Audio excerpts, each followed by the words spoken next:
কামৰূপৰ আমিন গাঁৱত বোজন পৰিমাণৰ ড্ৰাগছ জব্দ।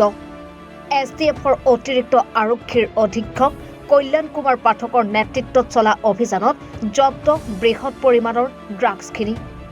শিলচৰৰ পৰা বৰপেটালৈ AS24B2485 নম্বৰৰ এল্টো বাহনত সৰবৰাহ কৰিছিল নিচাজাতীয় দ্ৰব্যখিনি। গোপন সূত্ৰৰ ভিত্তিত গাড়ীখন SDF বাহিনীয়ে আমিনগাঁৱত তালাচী চলাই বাহনখনৰ গোপন কম্পাৰ্টমেণ্টত লুকুৱাই ৰখা 13টা চাবোনৰ বাকচত 182 গ্ৰাম হেৰইন জব্দ কৰে। জব্দকৃত হেৰইনখিনি বজাৰৰ মূল্য প্ৰায় 1.5 কোটি টকা বুলি আৰক্ষীৰ সূত্ৰে প্ৰকাশ কৰে।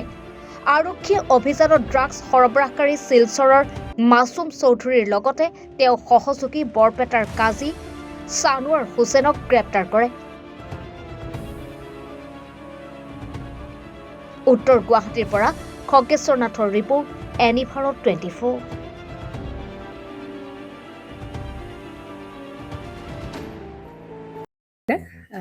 জুবিন গাৰ্গৰ গীতসমূহৰ ওপৰত আধাৰিত গানে কি আনে নামৰ এটা সুন্দৰ অনুষ্ঠান আপোনালোকৰ ওচৰলৈ আহি আছে অতি শীঘ্ৰে।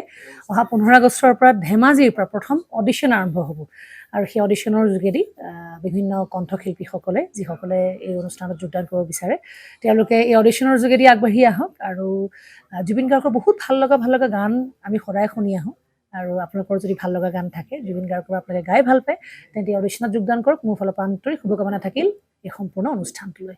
ধন্যবাদ।